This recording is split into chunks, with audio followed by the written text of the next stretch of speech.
what's up? This is Cyrus. And I'm Jordan, and we are 2/5 of Newfound Glory. And you're watching Under the Gun TV. Awesome. So you guys are out on the road right now with Alkaline Trio and H2O. How have the shows been going so far? The shows with Trio and H2O have been going swimmingly. They've been awesome, actually. I've never heard somebody use that word before. They've been awesome. It's been really fun to hang with those guys again. We've known them for so long. We met them in '99 when we opened up for Face to Face and Saves the Day. And then H2O, we went on a tour with them in 2001. Yep, and we've known Toby and those guys forever because Toby was in Hazen Street, and we've toured together with Hazen Street. So, like, we've known the bands a long time, and it's just cool to be back together in 2013 playing. And I love that we're playing, pretty big venues on this tour. And if you look, all of our bands have been together for over 15 years, and it's not like some washed-up tour. It's like a tour that can compete with all the other tours out there with newer bands and all this stuff. Yet all of us have been around, and we've all been doing our thing. And we're the youngest ones on the tour, though. That's very true. It's crazy. I bet H2O was like a crazy way to start off the show, though, huh? Yeah, they bring the energy, and every song they play, so and it's a neat mix between H2O, Alkaline Trio, and us because everybody has their own style, yet obviously we all kind of overlap in genres and stuff like that, or take influence, kind of from similar things. So all in all, it's just a great show. I know after these dates, you guys are headed out to Australia. You guys decided to go there? I love Australia. This time's going to be a little different. We're actually doing the Warped Tour in Australia, and we did it like 10 years ago. They haven't had it since we did it about 10 years ago.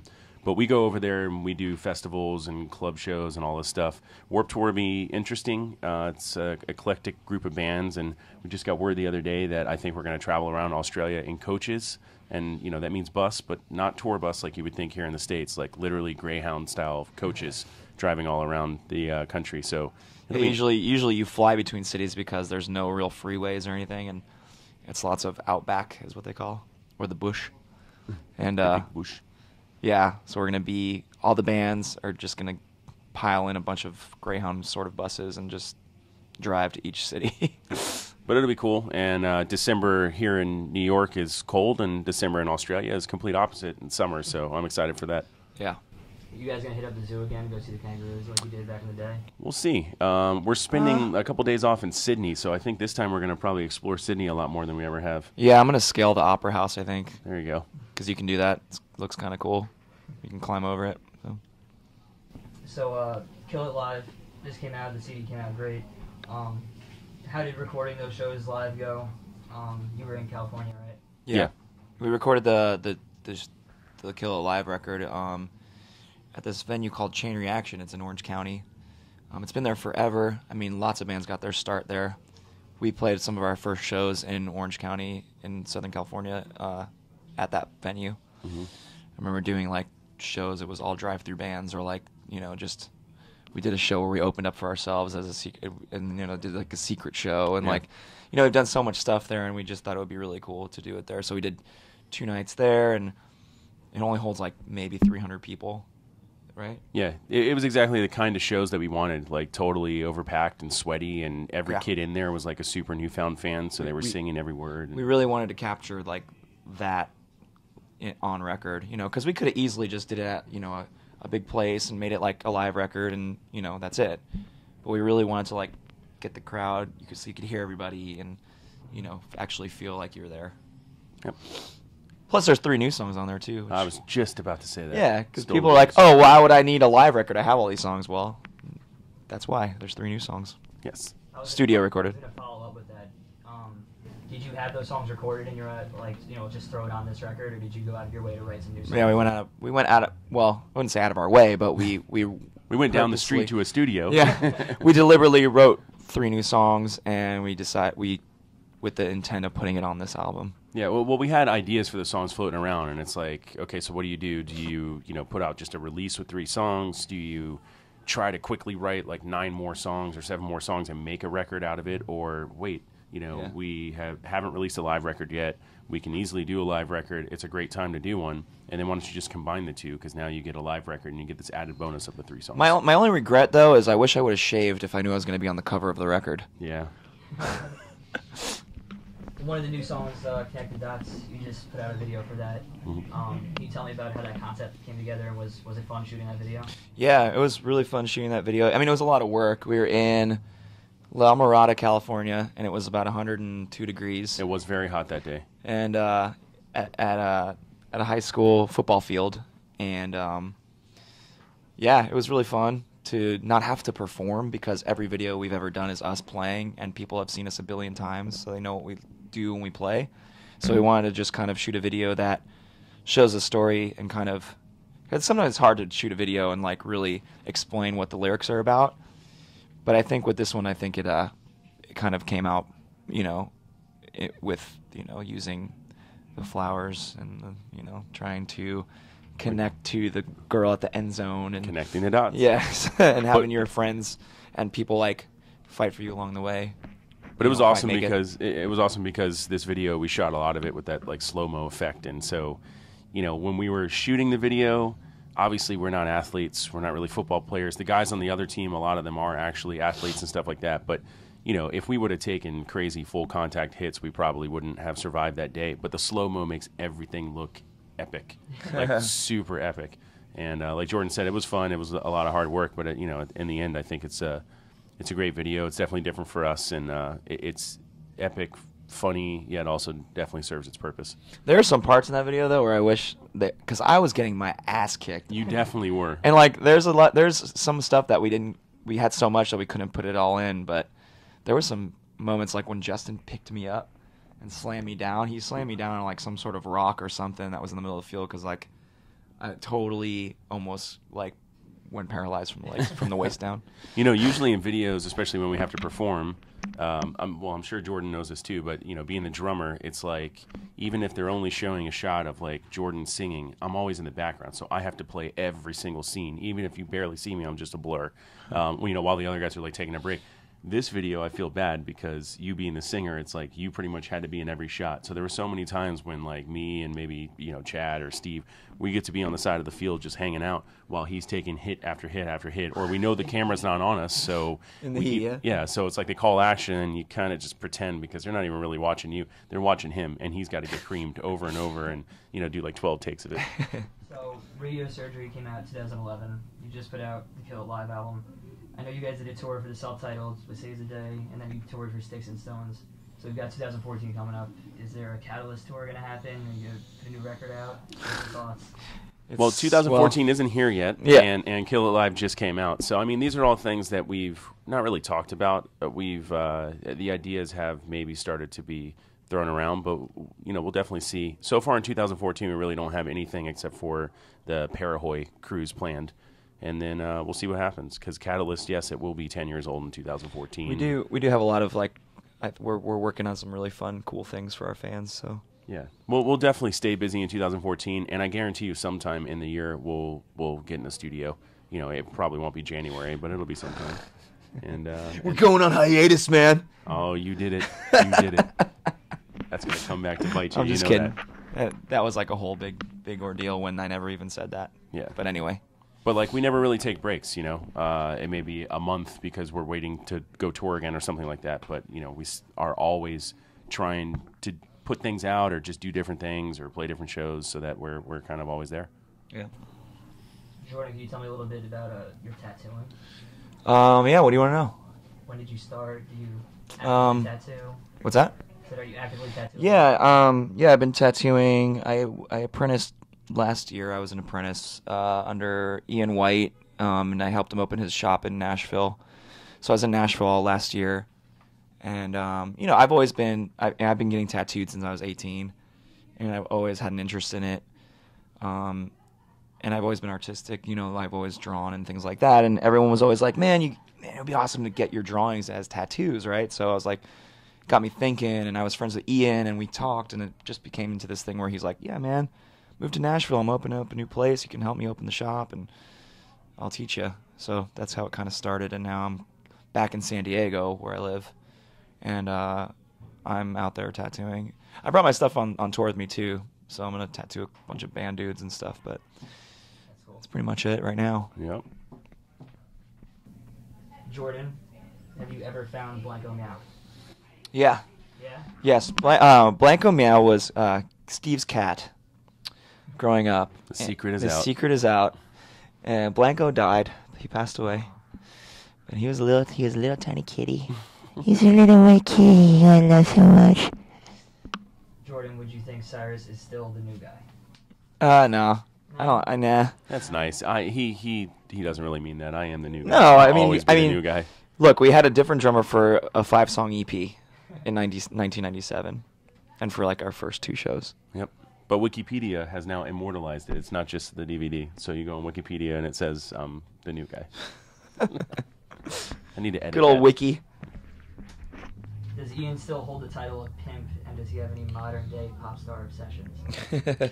He's always got random, I don't know if it's necessarily pop star, it's just random music obsessions. I mean, he will blast just insane stuff. There was one tour where he was obsessed with Sugarland, and that's all he would play. And then there was one tour he was just like blasting the new Kelly Clarkson record. Yep. But then there was one tour where he was blasting like the new, I don't know what it even was, like the new Guns N' Roses record or whatever it was. Yeah, but then like one of his guitar picks on the last tour, or a couple tours ago, was we took the Carly Rae Jepsen like logo and made his name out of it instead, Ian Ryan Grushka. And I mean, that's Ian. He's so Did like it say eclectic. "Call Me Maybe" on the pick? I think it did. It said something. Or like it had that. her like the picture that she uses, the cartoon picture of her or something. I don't know. He's still a pimp too, Yeah. but not 190 pounds a pimp anymore. It's more like 205 probably. Yeah, it goes back and forth. Jordan, you ever pull out Jacques Cousteau anymore, or is he retired?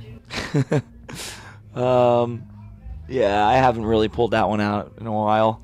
That's like when we were touring the van and we would just lose our minds and we had a video camera, so that was. Yeah, now when we're driving on 8-9 hour drives, it's always at night and everybody's just asleep, so you don't really have to worry about people we're annoying boring each now. other. Yeah, that's very true. It's funny, like one of the things that Ian said was like, oh, like I could only dream that one day I would have like my own tour bus and this and that. Do you guys ever look back at the van days and miss that a little bit? I don't know about miss it, honestly.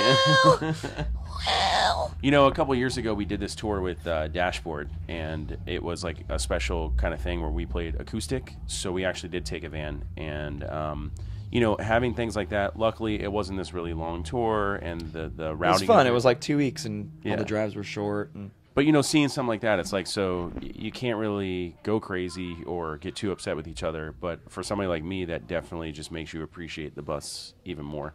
Yeah. Because, you know, it's just one of those things. It's like a comfort that now we've kind of come to enjoy all the time. But it allows us to travel more and to stay sane longer. Does Chad still act like the dad of the band?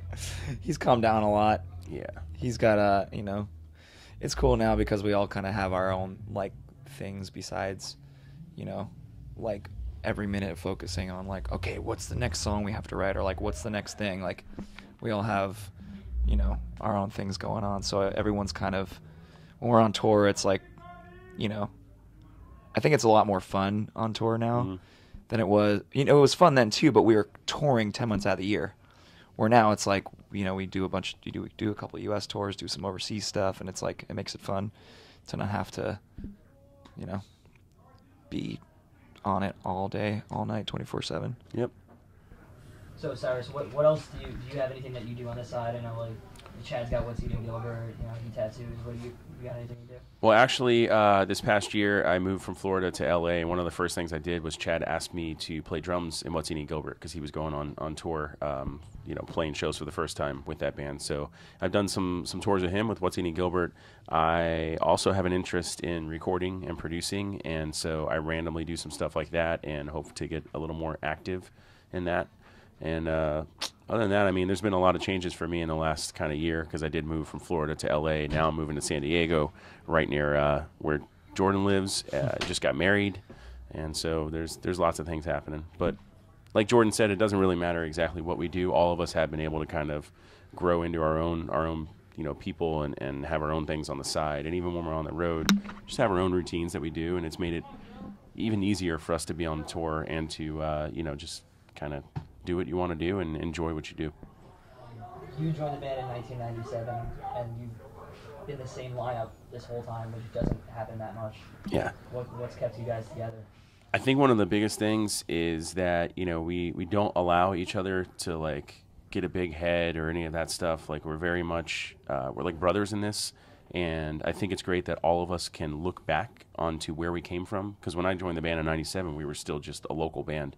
So, all of us we've all been together while we started to get popular and while this happened for the first time or that happened for the first time. And I think that allows all of us to go back and remind ourselves of where we came from and how special this is. So it doesn't allow you to really like get segmented and one person to become just this huge, massive star while everybody else is left in the dust and stuff like that. And then on top of that, if we ever have any problems, because we are, we're very close and everybody's very passionate about what we do, but if we ever have any problems, we sort them out. Like we don't allow things to brew and sit there and become a bigger problem than what they really are. So if we have problems, you just confront them and get them over with and talk them out, or even if we have to yell or whatever, it doesn't matter because there's a mutual respect between all of us. So yeah, it is very special that we had the same lineup this entire time, and I think that's one of the reasons why we're still around 16 years later.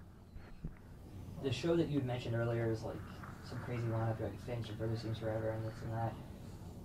That was definitely like a glory day for this genre of music. If you could put together like a tour package, like what bands would you go out with for like that all-star 90s-esque kind of feel? Oh man, there's. Or what band? I don't even know. What tour stuck out back in the day for when you guys were really developing? Well, that tour that Jordan mentioned earlier, it was Further Seems Forever, Finch, Something Corporate, and Us, and it's like the tour is amazing because like right in that time, it was 2002, and it just seemed like any band that either would be on Drive Through or that kind of came up and people attached any kind of pop punk, not even like a genre to them, but just if they were in that family at all, it was massive. But if you think about all the bands that were on that tour, including us, like everybody sounded kind of completely different almost. Further was definitely more the like emo, like I don't want to say indie, but you have Something Corporate that's totally fronted by piano, which had nothing to do with any of us, and then Finch, which grew into this whole screamo kind of genre that came out of there.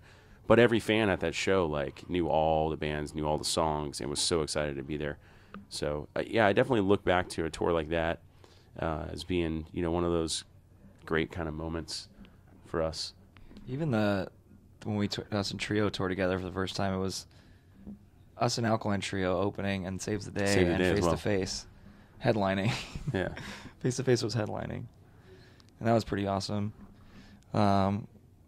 I'm trying to think what else. We went out with Less Than Jake, in like 2002, and it's like we're playing places that in some places were even bigger than this tour back in 2002 with like us and Less Than Jake and Anti-Flag and stuff like that. And even Warped Tour it still is big right now. It was massive back then though, and it's great to see because a lot of these bands actually are still around. So that's one of the good things. It's not like a genre that completely fell off the face of the earth or any of that stuff. And then we were lucky enough that if you look at all the bands in this genre, we've toured with arguably two of the biggest bands out there, which was Blink-182 and then Green Day. And I think the Green Day tour really sticks out. Like if you talk about, just touring with a band that you grow up listening to, most of us, whether it was like the first time you ever played guitar or the first song you learned, it was a Green Day song or things like that. And then we go on tour Green Day right after American Idiot comes out, and it's like they're blowing up, becoming an even bigger band than they were before. And they were like really nice guys. They were still huge and like had to have security everywhere they go and stuff like that. But, just being on that tour with them was amazing. And they were very just down to earth and a really good example of how to become a massive band, yet not let anything get you. And they were the ones that broke the ice, too, the first day of tour. Like, we were sitting on our bus after the show, and like hear a knock on the door, and it's like Billy with like a bottle of tequila and Trey and Mike, and they came on the bus, and they were sitting on our bus for like 3 hours. And Billy's like, "Is it okay if I smoke in here?" And we're like, "We don't smoke in the bus, And we're like, "Yeah, sure, man. Of course, whatever please you want." do. Please do. So it was awesome. And then from that point on, that whole tour, we hung out every night. And then the tour was over, and we went home for like a week, and we got a call, "Hey, you want to go to Europe with us?" Of course. The shows are sold out already, but you guys wanted to still play? We're like, "Sure." Yeah. Yeah. It's funny, earlier today I was telling him about when in the DVD there's like some footage of like Mark like dancing around singing like while you were on stage. Yeah. I mean, do you ever talk to those guys anymore or not really? Yeah, I mean, Mark did Not Without a Fight. Not Without a Fight record, and that was fun to do with him. And then I see Tom on occasion because we live in the same town pretty much. So I see him once in a while. Yeah, we'll randomly see those guys. I mean, the three of them don't all even live in the same town, so I think they just see each other on tours and stuff like that. But yeah, there's that mutual respect between all of us. So it's always great to run into bands like that. And like when you play festivals or radio shows and stuff like that, that's when it's cool because you always run into all these random people. So bands either you know or don't know, and everybody's cool to you and says what's up, and next thing you know, you're like hanging out with the Deftones and Green Day and like System of a Down on the same night, and these are things that you would never even dream of when you're growing up. What else can fans expect to see from you in the near future? Anything you want Well, we have a couple secretive things that I can't really talk about. But yeah, I mean, we'll They're have really stuff, cool though. Yeah, we'll have stuff we're doing in 2014. We're gonna wrap up this tour with Alkaline Trio and H2O, and then go to Australia for the Warped Tour down there. And 2015, you'll see just random stuff from us, whether it's shows or releases or both, or I don't know. So, Some cool things. are you trying to wink Yeah. like that? Like this. Give me a good wink.